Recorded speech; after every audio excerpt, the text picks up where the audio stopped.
do people really need to be held accountable with a stick? Or is it about working with people to think about the process and the systems and how we set people up for success? And what I call that kind of soft, I don't know if it's a softer approach, I call that the more feminine approach. And it took me a while to almost unwind these parts of my leadership that didn't quite fit, and then start to embrace this more feminine style of leadership, which I would say can be both soft and firm. And now that feels much better, but it took a while almost to come into myself and figure out how to lead from a place of authenticity. Greetings, everyone, and welcome to Unleashed, the fastest hour on the internet, where every episode I'm joined by a best-selling author or accomplished leader who shares common sense leadership ideas, all in the name of helping you make a greater impact. I'm your host, Jeff Tetz. Most leaders feel their business could perform better. At Results, we help leadership teams achieve their bold visions by providing a unique system of accountability and ongoing coaching to create more predictable and successful outcomes. Reach out for a conversation at unleashresults.com.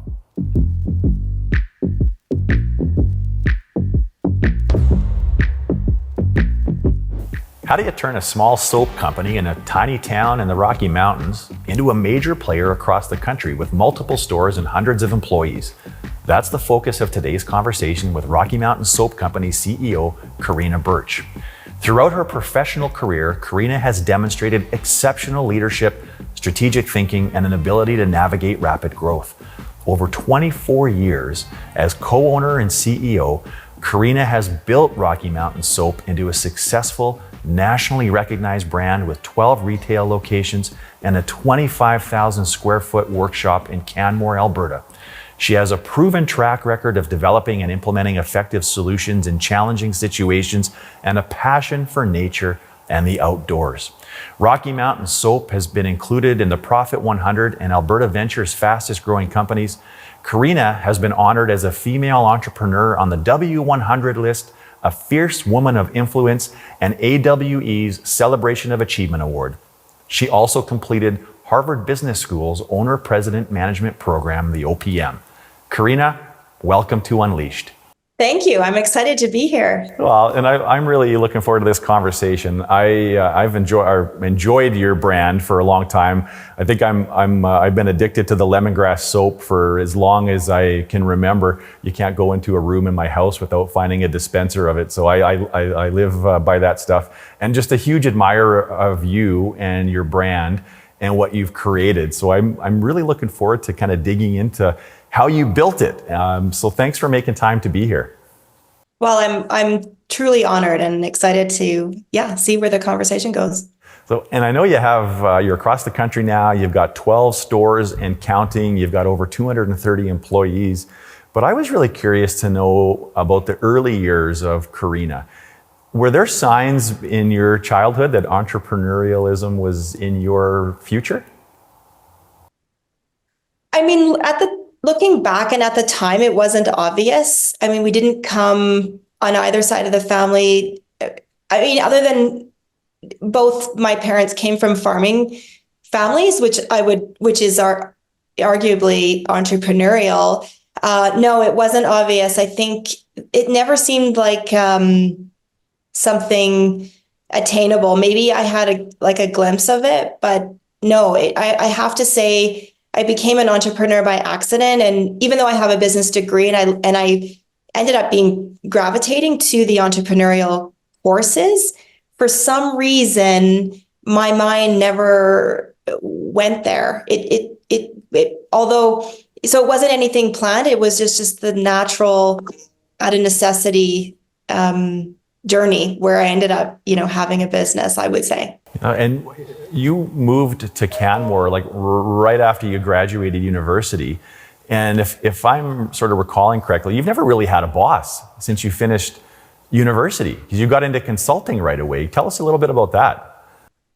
It's interesting because, after I left university and had dreams of becoming, moving to Toronto and having this big job and starting my career, none of that happened. And yeah, I came to Canmore, and because I was so tired of waitressing, and the Canmore was such a hospitality community, obviously, it became, again, out of necessity. I started my own company because I had this desire to make money on my own terms, and started an HR company supporting some of the hotels in the valley. And then within a few months of doing that, this soap company came up for sale, and that seemed like a good idea. And my partner and I at the time, who's now my husband and co-founder, jumped into that business. And so you're right. I mean, other than the jobs I had in high school and university, I never had since 24, I haven't had a boss.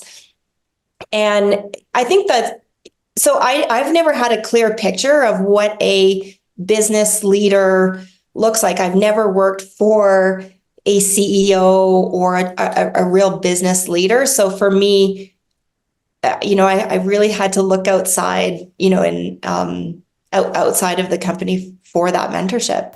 So what did you see there? You're living in Canmore with Cam, and this little soap company in Canmore, Alberta, becomes available for purchase. And I understand it wasn't making money at the time. What did you see there? Well, I mean, it certainly, it wasn't making money. So the financials had nothing to do with it, which is counterintuitive. It was we loved the product. We loved that. I was addicted to the soap, the bar soap particularly, and everybody we gifted it to over a period of months was just like, they remarked on it. They're like, I love that soap. I want it again. So we had been customers of the company for, just less than a year. So we love the product. That was the root of it. So what stands out for you in those early days of owning that business? And I want to talk a little bit about when you started to have visions of maybe growing beyond one location. But before we do that, I'd really like to know, what was that like for you to be a full-fledged business owner, and now you actually have employees? Yeah. I mean, the early days were so different because at the time, Cam was in working full-time for a fishing lodge out of the Arctic. And so I was full-time in the business, and it was very hands-on. I mean, I was ringing in customers. I was making soap in the evenings and afternoons and ordering supplies and doing payable. And so literally doing every single role in the company, and then hired my first person fairly quickly. I think we've, again, like, embarrassingly enough, financials never really drove those early days. It was put your head down and do as much as you can with what's right in front of you. And that heads down approach meant that, a couple of years later, we looked up and thought, oh, okay, we are making money. We are, the business is growing, and we started to get a lot more serious about the financials and develop that skill. But the early days was really about head down, making product and making sure customers were happy. Huge customer focus right from the very beginning. And so if you can imagine being such a tactician, and there wasn't a lot of thinking, it was the doing phase. Your head down, you're doing everything you can in that moment. And then that evolution over time became a journey of slowly getting out of the doing over 25 years and doing more of the thinking and leading and strategic planning. But definitely those early days was very basic. In those early days, was leadership something that you were always curious about, or did you have to sort of grow into that curiosity? It's a good question. I had to grow into it because in the early days when we had one location, it was me and a handful of team members who were working together. So I bet we didn't have a meeting rhythm for the first 10 years of having the business, because I was always, and Cam was always, in contact with the team on a regular basis. We work very closely with everybody. And so communication happened organically. Decisions happened on the go. we also weren't planning a year ahead. We were just, again, heads down with the team, doing the work, and it ended up, producing a great result, but it wasn't because we planned, and it wasn't because I thought of leadership or doing anything with structure. It was very organic, entrepreneurial, fly by the seat of our pants with a team. And I have to say that was very good for us for a number of years. And eventually, as the company got bigger, and fast forward to today, it kind of butts up against who we need to be now. I would say that shoot from the hip entrepreneurial approach is far less effective now. Yeah. And what did you start to sort of learn about yourself first as you were evolving, I guess, your own authentic leadership style? Yeah, well, I mean, in the early days, again, I was 24, and like I said earlier, I hadn't seen what a good leader looks like in front of me, and so I was adopting hints and clues from those people that I was interacting with on a regular basis, and what ended up happening is over the 25 years, where I was just borrowing from what I saw, it didn't feel authentic to me. It felt like I was trying something on that didn't quite fit. And I would describe that as a more masculine approach to leadership. And for a number of years, I was mimicking what I saw, even though it didn't feel right. And I could be specific with that to say, sometimes I would be around the table with the team and somebody would say, we need one throat to choke. Like, accountability is one throat to choke. And I was like, wow, oh, that just sounds like that was a defining moment for me. Because when I heard that, and somebody else in the room was like, yeah, we need one throat to choke for accountability. And I thought, it really bothered me, like, viscerally. And I think that was a turning point for me. I remember that moment exactly where I said, hey, let's step outside of that for a moment. Like, is that really what we're after? Or do people really need to be held accountable with a stick? Or is it about working with people to think about the process and the systems and how we set people up for success? And what I call that kind of soft, I don't know if it's a softer approach. I call that the more feminine approach. And it took me a while to almost unwind these parts of my leadership that didn't quite fit, and then start to embrace this more feminine style of leadership, which I would say can be both soft and firm. And, now that feels much better, but it took a while almost to come into myself and figure out how to lead from a place of authenticity. What does soft and firm look like? I think soft is a people first approach.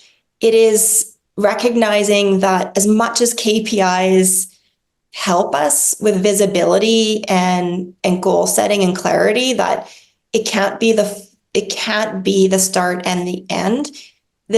So there's firmness is providing clarity in the sense that these are the non-negotiables. But you can do that while having empathy and a softer approach to understanding that we can't get to where we're going without the people side. And the people connection and relationships is as important, or more, I would argue, more important than having the KPIs. And so, I think I'm always surprised when I feel myself as a fairly soft feminine leader, and I'm always surprised when I get feedback that I'm also known as being very direct. And so I think I definitely have figured out both soft and firm at the same time. I think that's brilliant. And I wonder if you could even walk us through, at risk of this feeling like it's a role play, like, I would love to know how you approach that when there is an employee that might not be meeting the clear expectations that you've set. How might you be engaging with that employee in conversation? Yeah.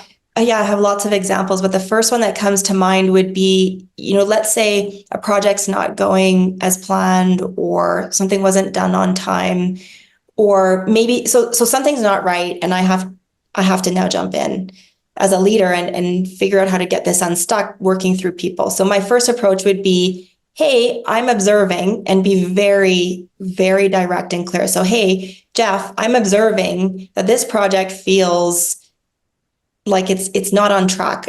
We're missing our deliverables.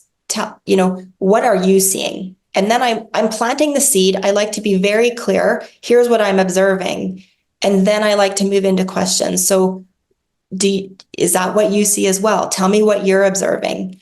And then moving into more, so saying, hey, I recognize that this project or these outcomes aren't being met, but let's talk about the why, versus going into approach of, hey, this better be done by then. And almost like you could go into that conversation and make a case and get everybody worked up and anxious and fearful through, hey, this isn't going well and this needs to be changed and we're not meeting our deadlines and this is the impact to the company and it's terrible.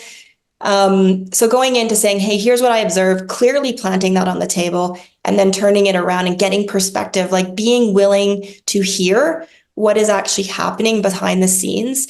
Often it becomes my role as a leader to help that person see what they're already probably seeing, but not bringing to the forefront. Well, and clearly you're living it, because I don't think you could have communicated that any clearer if we'd rehearsed it and scripted it. So like any manager that's listening to this right now, that 2-minute sound clip, they're going to want to just practice and rehearse what you just did. And I think any employees on the market are thinking like, how can I go work for Karina Birch?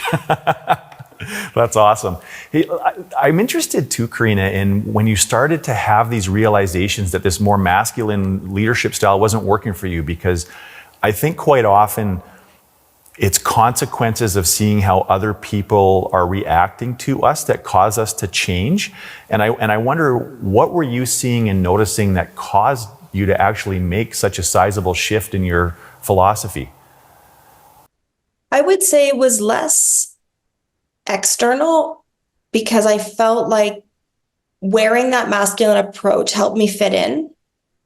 So I wouldn't say it was necessarily the external cues. It was going home at the end of the day feeling like it was a lot of effort to be somebody I wasn't.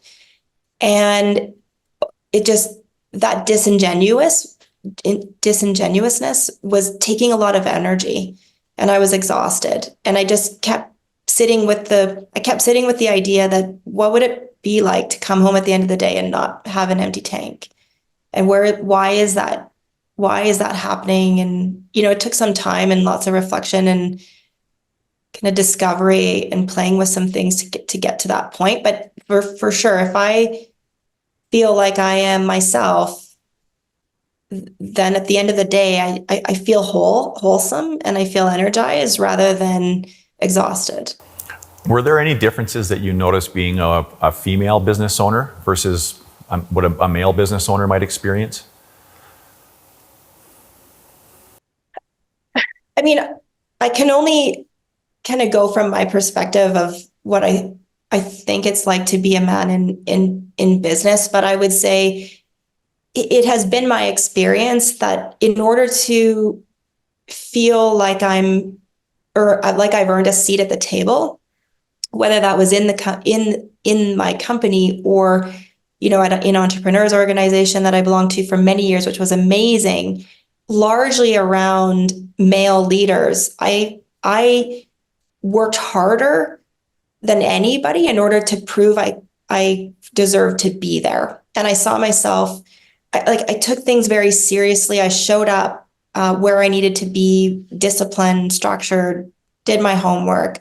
I put a lot of effort into everything I did in order to continue to earn a spot to be there. And I saw, listen, and I'm highly generalizing, but what I started to see is that some of the other people around me were showing up with very little effort, but yet we're still getting, accolades, and we're still part of the group and I thought, it's interesting that there's different levels of performance. And it felt like for some people it was largely forgiven. And I had this own pressure on myself. Like, I have to be perfect. I have to be the best. I have to try really hard. And it was interesting. I think that this has been an amazing journey for me, because I feel very grateful for this experience. I think it's given me a lot of skills that I am and appreciative for. But there was one point in the last kind of 7-8 years where I was finally in a boardroom with only women. And that was shocking to me. It hadn't been anything I never noticed before. I never thought, am I the only woman? Or I never thought, how few women are in this room, until there was a room of only women. And I had a real visceral reaction to that. This is very different for me. And it was a very emotional experience. And I thought, wow, this is what I think men get on the regular, the opportunity to be in a room and seeing majority of men, and that's great. Listen, I learned from everybody, but there's nothing like having a room full of people that you immediately have commonality with. We all had children. We all were wives, and just that commonality of all being women felt very different for me. What did that do then for the performance of that group of people, for the camaraderie, for the cohesiveness of that group, when you finally felt like, wow, I found my tribe, for lack of a better word? It felt like I could let my guard down, and I felt like I was very, very curious. I was very focused, almost like an eagle eye, watching everybody and learning. Like, oh, it was almost like, it was a room full of these very strong feminine leaders who were very, very successful, older than myself. And in a way, I felt a bit humbled and just uber curious. I remember, for the first couple of years being part of that group, I was just observing deeply, like, because it was each of these women were presenting an approach that I didn't have a lot of exposure to. So and Karina, I can imagine once you see it, you can't unsee it. So then, what did you do with? It's almost like an awakening. It sounds like it was more than an awareness. It was like an awakening of sorts. To paraphrase, what things did you bring from that experience with you that now inform the way that you show up in mixed leadership groups? It gave me confidence. It gave me confidence to see how other people were leading in this way, and it was working. Whereas before, I felt like I was on this journey largely on my own. Not to say I didn't have I had a few strong kind of female mentors, but there was nothing like seeing a room full of these strong female women. And it was like I said, again, my shoulders felt lower, and that gave me confidence going in to my business, was saying, okay, like there's other people like me, and this feels good. I'm not alone. This works. I'm going to keep going. Again, I was on that journey by myself, and this gave me confidence and almost like a groundedness. So you've gone on this path of self-discovery, and you're showing up as a more authentic leader. What did you start to notice about how people were responding to you back at Rocky Mountain Soap Company then? Well, the interesting thing is I had a number of female leaders reach out over the next couple of years. They just felt drawn to me. They wanted to spend time one-on-one. They wanted support for their own leadership journey. And so I think maybe what I got from this group of women and these other strong female leaders in my life, they were now kind of coming to me for. So it was almost like a reciprocity. So that was one thing I noticed is the women in the company kind of reaching out a lot more. Well, and how many locations did you have by this point in your personal growth? We would have had probably 8 or 10. I mean, we've been sitting at 12 now for a couple of years during, through that pandemic phase that seems like a time warp. So yeah, I would say probably 8 to 10 stores at that time. And we're not exactly following on the chronological order of your business trajectory at this point, but let's go back to that perhaps then, and because I'd like to put some context in for when were you having these major epiphanies, right? Because I think it would be easy to say, all right, you have the one location in Canmore, and now you're figuring out your own leadership persona and your leadership philosophy, but it doesn't sound like it was like that. So how quickly into owning the one location did you start to grow, and why did you decide to grow? Grow the business. Mm-hmm. Yeah.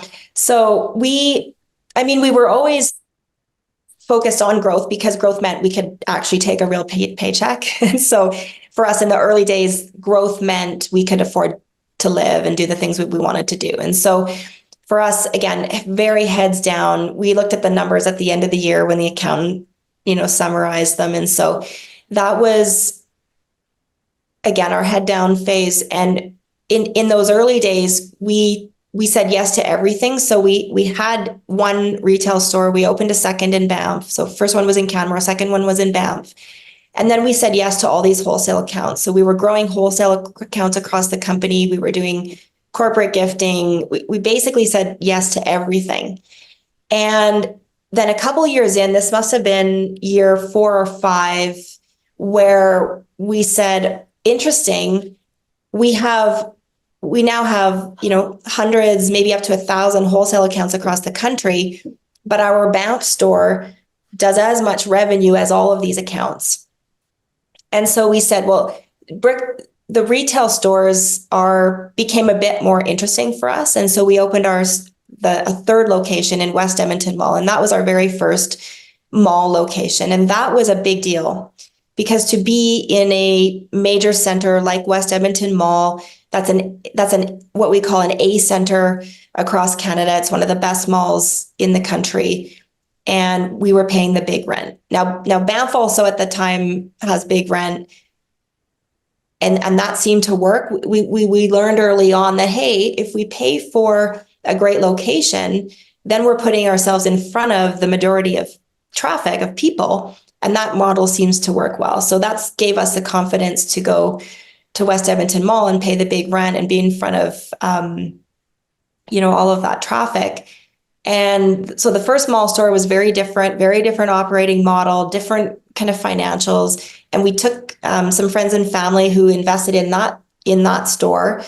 And that's how we could afford to open it. So the first couple of stores in malls, we did that, where we took friends and family who invested in that particular location in order to afford the fixtures and the build out. And then eventually, as that store paid back all of our investors, we had it written in that original agreement that at a certain threshold, once they've made back their money and profit, we would buy them out of their shares. So eventually that's what we did. But that was, as we're saying yes to everything, then we're starting to assess, okay, but we're spreading ourselves too thin. And then we ask ourselves, what is actually growing the business in the best way or in the most efficient way? And that became our own retail stores. You sort of implied it, but I think it's worth making it more explicit. It sounds like you started to have to say no to a lot of things. And I wonder if you could share what were some of the things that you noticed you needed to start saying no to, so that we can get into the emotion around that and the psychology of stopping doing some things, which I can appreciate is not easy. Yeah, at the time, those are big decisions because emotionally, or financially, you think it makes sense, but you don't really know until you try it. You're placing a bet. So at the time, we're growing our retail stores, and I think at that time we had 5 or 6 retail locations, and we had built up our wholesale market. We probably had, I'm going to say 1,700 accounts across the country. And those are primarily gift stores or like Planet Organic, Sunterra, Nutters. And so we had expanded across the country, and we felt like our Ontario market was very slow, like hardly any growth year over year. And we felt like there was an opportunity there that we weren't able to realize. So we had 17 reps across the country, and we went to our Ontario reps and said, hey, this year, whoever grows the most, in sales is going to win a free trip for two out to the Rockies, all expenses paid. And when the deadline came to assess who won, nobody won. Nobody improved their sales. And so that was an aha moment. Like, okay, there's nothing we can do to make this work. We need to pivot. And this was Cam's idea at the time, and I jumped on board. I liked the idea, but this was his idea, and he said, let's fire all the reps across the country. Let's hire one person internal to do and then in a way, and this is a theme throughout the growth of the business, in a way, we were claiming back the relationship with our customers. Instead of building a relationship through these sales brokers, we removed that middle person and started to own the relationship with the customer. What happened was two times we pivoted like this, and it always grew our sales. So for the first time, when we fired all the reps and hired one person internally, we grew our sales. So one person doing the work of 17 reps across the country grew our sales because we had the relationship with the customer. The second time we said, you know what, we're growing our retail stores and the gift market doesn't seem like a fit for us anymore. We're going to start to pare back that part of the business. Again, we were wearing ourselves too thin, and we realized we can't be good in both channels.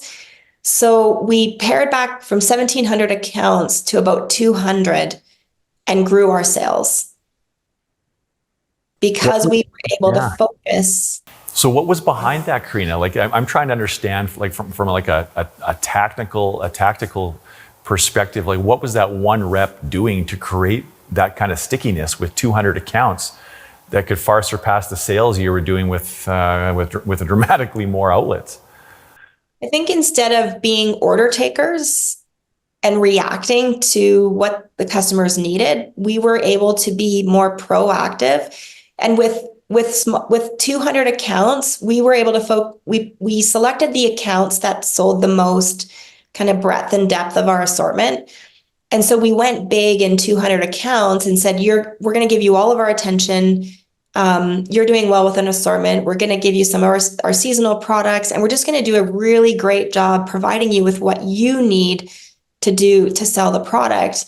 And that strategy worked. So instead of having 1,700 accounts that did little bits of revenue, we focused on 200 that could do more. And again, at the time, we didn't know it was going to work so well. We placed that bet, and it far exceeded our expectation. How intentional were you about selecting the 200? Very intentional. I mean, it took a lot of effort. How did you do it? What was it about the 200 that caused you to say, those are the ones we absolutely have to retain and grow? So we said, do they have the customer that we like, that we think is best suited to the brand? Do they do a great job of merchandising and building a brand experience in their stores? Do they love the product? Like, are they personally bought into the brand and the product and natural? And are they able to grow revenue? So the stores that we selected ended up meeting all of those criteria and being great partners for us. Yeah. Karina, I'd like to talk about the structure a little bit, about how you can successfully, and it might not feel like it to you, but from the outside, it certainly looks like a certain degree of stability in your scaling. And I know I've shared this with you before, but there was a period of time where every time I'd walk by one of your stores, it wouldn't matter where it was, I would walk in and I'd buy some lemongrass soap, of course, because I'm always in need of refills. But the other thing I do is I always quiz your staff, because I became aware of your brand promise at the time, which was to remove toxins from the world. So I wanted to always put it to the test and see, I wonder how good a job Karina and the team do of cascading this. I've never been disappointed. I've always been so incredibly delighted that your staff know what the goals and the vision of the business are. And I just want to know, how'd you do that? Yeah, I mean, it honestly, it's a very simple formula that works, but there's structure and intentionality behind it. And again, when I was on the floor and Cam was on the floor with the team and communication flowed organically, as we scaled, the question was, how do we keep that communication while we're scaling and not in front of everybody all the time? And so there's a couple of things that we do. So first of all, when we create our big, hairy, audacious goal, which used to be like a 12-year goal, 15 years, and now we've shrunk it to 5 years, a shorter horizon, that is built from the ground up. So it starts there, like the big goal that we're going after and that kind of medium to long term. So we said to all the teams, we said, you have a month, send us a video of what your BHAG, your big, hairy, audacious goal is going to be. And we got these hilarious videos. So they're so entertaining. Each team submitted their videos. So let's say we got, 12 or 13 different videos. And then we said, okay, what's the common thread between all of these? And what is it that we think where the business needs to go? And we pulled all that together, but it was largely coming from a bottom-up approach. So when we launched the BHAG, people already identified it. So they already felt bought in because we were taking their ideas and building it into one big idea.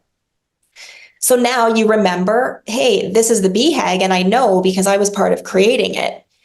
And then when we build we're so structured. I spend a lot of time on structure and process now because the company requires it and it works. And so when we do our annual planning and we have our BHAG, we're going to get to this BHAG. What do we need to do this year in order to get us closer? So the team already knows the big goal. When we launch the strategy, again, it's a top-down, bottom-up approach. So our leadership team, we say, we call them mountains. So here's the 5 mountains we want to climb this year. We want to open new stores. We want to execute on a rebrand. We want to grow our e-com, let's say. And we want to build our people value proposition. So let's say we come up with the 4 or 5 mountains. We give that to the leadership team, but we don't tell them how to do it.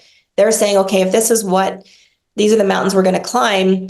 We call them the rocks. Here's the rocks or the steps we need to do this year in order to get there. And so again, we're engaging the team to tell us how to get there. And then so the leadership team does that. And when I say leadership team, we go fairly broad. So every function has somebody present in that planning. And then once we kick off the year, we're doing a big AGM. So everybody in the company is videoing in. And we're launching it to everybody. And then I'll go and do town halls over the next few months where I will meet with the more remote teams and say, hey, okay, so you heard the strategy. Here it is again, one more time. And we do a town hall where they're able to ask questions about it. And then from there, now everybody's been onboarded.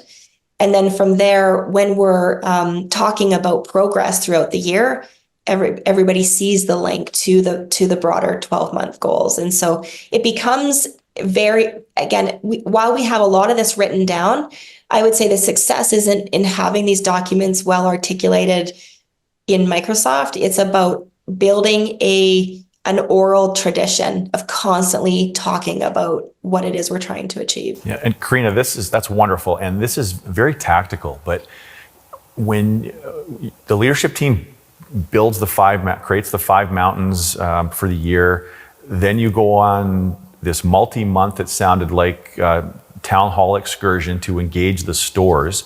So from the time like the leadership team creates the 5 mountains to the town halls being done, that's like, what did you say, 3 months or so? Yeah. So are you building this and doing this, the town halls, before your fiscal year starts, or is this once the fiscal years began? Once the fiscal years begun. Okay, so what sort of execution work is happening in the first 3 months while you're still trying to get the stores on board with what the 5 mountains are? Because I'm just like, wow, now you've only got 9 months left in the fiscal year. So I'm trying to sort of figure that out a little bit. Yeah, so the teams have already, by the time we kick off May 1st, the teams have their plans for the year solidified, and that's been cascaded down. Some teams will get that in the form of targets. When we do our demand plan, the numbers are built around that planning. So for some teams, they have their targets for the year. Their leader will also kick off the year by a review of the strat plan. And likely everybody, while the leaders are building their strategic plan for the year, their rocks, they're also including the team. So by the time I go and do the town hall, once the fiscal year has already started, it's not the first time they're seeing the plan. They're just hearing it from me for the first time. And usually I'm infusing the passion. Like when they hear it from me, it's like bigger picture, vision.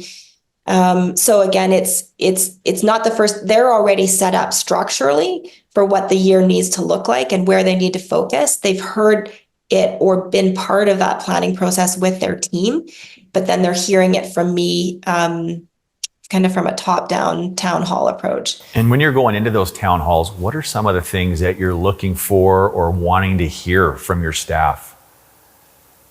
I want to see that they're excited, and if not, why. I want to see what comes to mind first for them. And it's always a mix. Like you get a handful of people that it doesn't matter what we're doing. They're just excited to be part of the journey and they're getting on board very quickly. And then you have people who are a little bit, they want to understand, but what about if? And I think this might, get in the way of us achieving this plan. And that's the goal. That's what we really need to hear, because if we, if I get a sense of where the team's at and where their mindset is at, then I know if we're all on the same ship pointing in the right direction or not. And then I know, if there's further work to be done to, I don't know, maybe there's refinement. I always like to be agile, but generally that hasn't been the case where we've had to pivot the strategy or the plans. It's more of like, oh yeah, interesting. That's their perspective because that's where their worldview is coming from. So let's talk about that. And it's more of making bridges, let's say, connecting where they're at and their experience and their worldview to what we're achieving. You mentioned that you're very structured, and I wondered if you could give us a glimpse into what some of the other structural components of your management style and management tactics look like. So kind of at the granular level, my one-to-ones are, I have the agenda on Asana. We start with a check-in.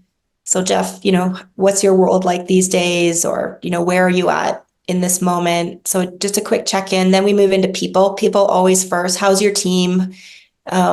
What's happening there? Do we need to talk through anything? Can I be a sounding board? And then we move into the rocks or the kind of the projects for the year. And, that agenda kind of keeps us on track. I have an hour for each one-to-one. Unless I'm meeting somebody every 2 weeks, I tend to do an hour and a half. And then another structure that we have, which works really well, is every Monday, we have a Monday business review, which is from 2 to 4. And that's our opportunity to dive into the whole business. So we're saying the team, it's a standard presentation deck. The teams go in Monday morning and update their slides. And then we spend 2 hours saying, what did the business do last week? What's happening? What needs to change? What needs to pivot? High communication. Here's where, we're launching a campaign next week, but the inventory is not quite ready. How can we solve that? So we're going through all aspects of the business. And because we're so vertically integrated, R&D, manufacturing, retail, fulfillment, e-commerce, there's all these moving parts. Our wholesale team, this becomes a really important state of the nation for the business. So that 2 hour deep dive is amazing. I know exactly where the business is at. We've had good conversation. I'm able to ask questions. The leadership team is there diving in. And then we have a follow-up meeting on Tuesday, which is called our target meeting. That's an hour. That's one I don't attend. It's a smaller group. It would be like our senior leadership team.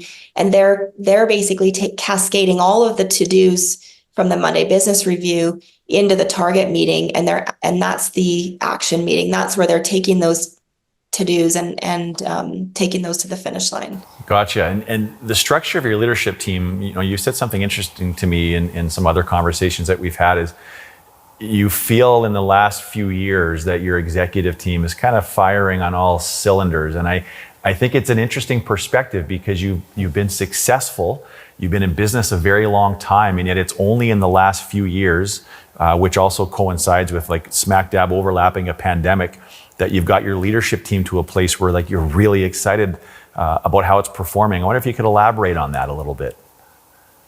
Yeah, I mean, I guess what I've noticed is some of our leadership team has only been in the business 3 years or less. And that first year when everybody's new, you need, first of all, I think having that structure, the Monday business review, the target meeting, our planning process, we have a monthly financial review. So the structure that we've built allows somebody to come in and work within that structure and know kind of how to communicate, how to show performance, and where to go for support.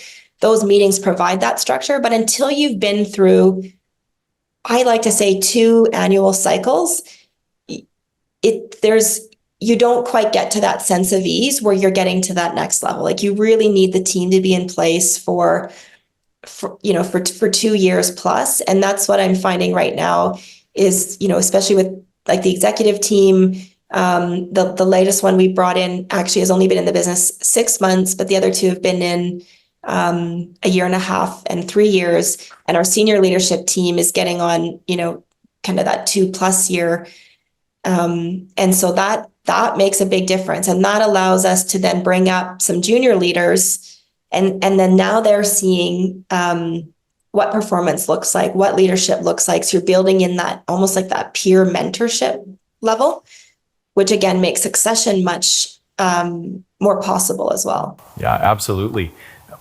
Karina, one of my favorite thought leaders is Amy Edmondson out of Harvard, and then I don't know how much you follow her, but her latest book is called The Right Kind of Wrong, and the premise is how important failure is to success. And I wonder if you'd be willing to share maybe a significant failure or a memorable failure that you've experienced that you wouldn't change for the world.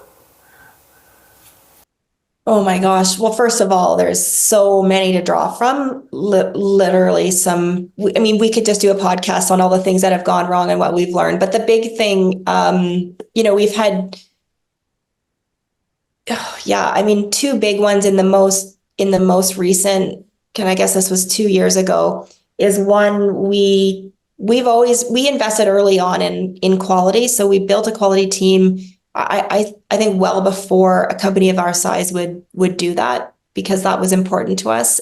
But even though we had consultants inform us how we built our quality management system, Health Canada came and we realized they came to do an audit, and we knew they were coming at some point, and there was a bit of like, okay, learning. Like once Health Canada comes, the regulations are very vague. So for example, you must have a pest control management system.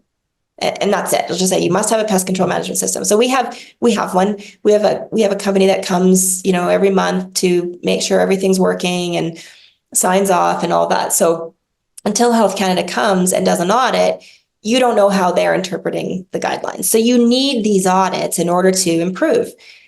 We happened to get somebody who was new, who had been in the role less than a year, who came from pharmaceutical, so had a very different lens on how to approach cosmetics. And we basically got chewed up and spit out. Like they came down so hard on us. It was devastating at the time. It felt very unfair. And I still claim a lot of what happened was not right.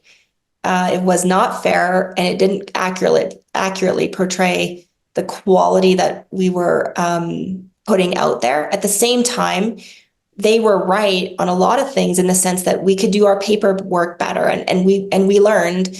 So that was very painful. It cost the company $2 million. It was the only year in 25 years we've broken even, and we didn't make a profit. It was very, very, very painful lesson. And at the time, if you can imagine, when you're in something like that with high stress, not only are you managing this process and this audit with Health Canada, but you're leading the organization. You're trying to make sure that everybody's still being communicated to and on board and kind of working with you through this. So you're leading 230 people, you're dealing with Health Canada, and you see the sales are like, because we had to do 2 recalls. and then the impact to the customer, communicating to the customer. So we're getting it from all ends, highly, highly, highly stressful, big drop in revenue, unexpected. And I have to say now, a year and a half, it'll be almost 2 years later, I am so grateful for that experience. Highly, highly painful. Threw us behind our goals a little bit.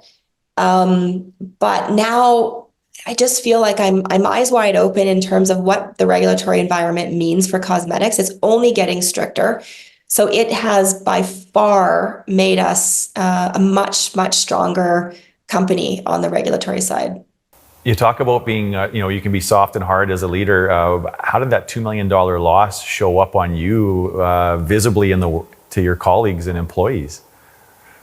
Okay, here's another lesson, because I was not my best self during that time. I tried really hard, and not to say I failed, but it was hard for me to show up and be this calm, kind of disciplined leader. And there was a lot of like, how could this have happened? And what didn't we do well? And who's responsible, in the sense that, what was it decision making? Was it priorities in the wrong place? How come we miss some of these?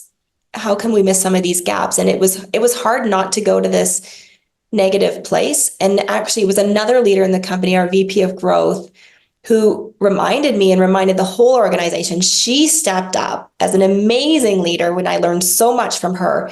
And she kept saying, we are all in this together. Nobody's to blame. And if one part of the business is needing support, we all pitch in.